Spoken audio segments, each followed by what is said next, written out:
Lately, the days have been filled with cold mist, a soft breeze, and the sound of rustling branches and fluttering leaves. These are my favorite kinds of days.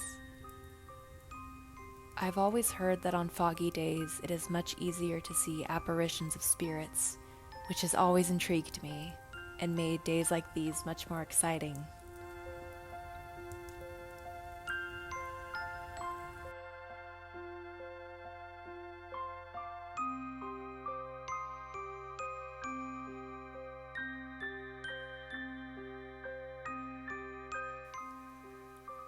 Down here in the southern hemisphere, where I spend most of my days, autumn is coming to a close, and winter is on its way in.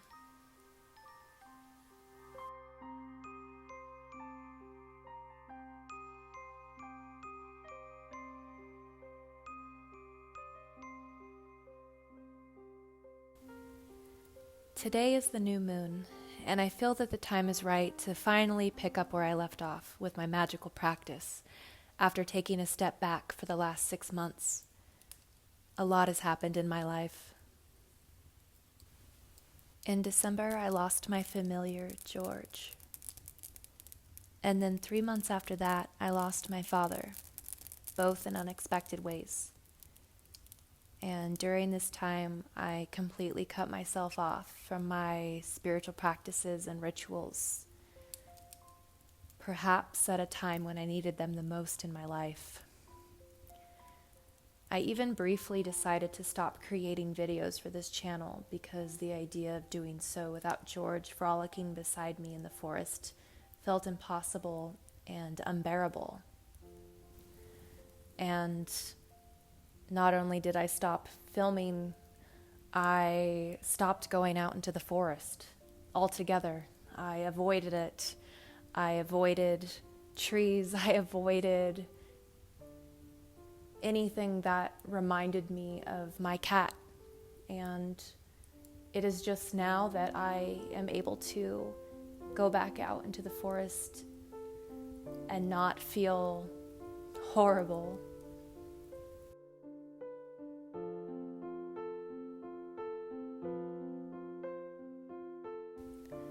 After my father passed, I realized that life is too short to shut myself off to things that I love so much just because they're painful to face or bring up memories.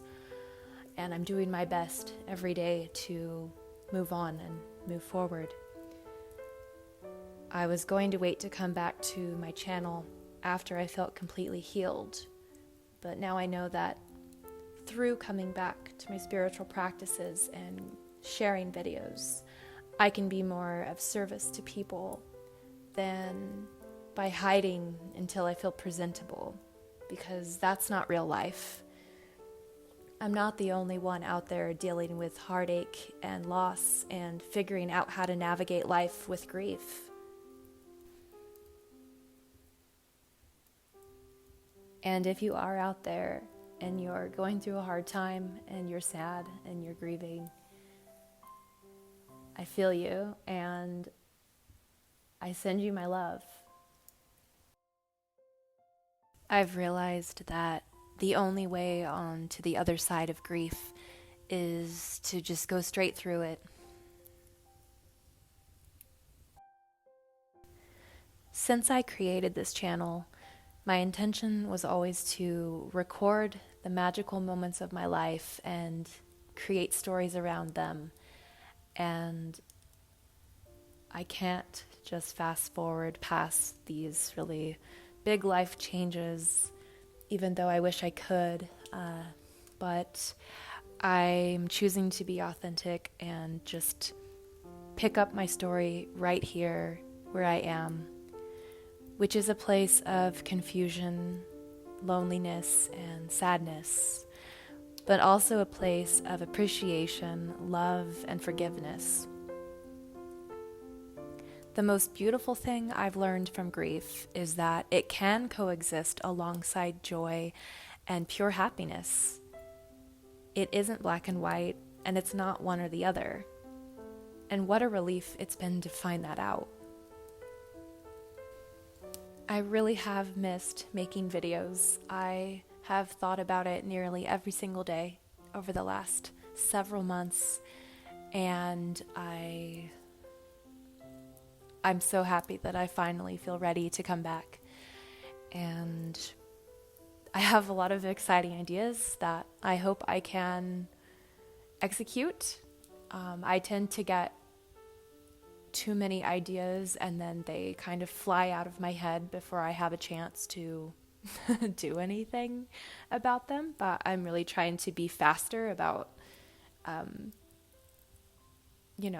bringing my ideas into fruition before they escape. So anyway, this is the beginning of not just a new chapter of my life, but what feels more like a new book. The solstice is coming in a few days, and so I wish you all a blessed and beautiful transition of seasons wherever you are in the world. And thank you so much for being here.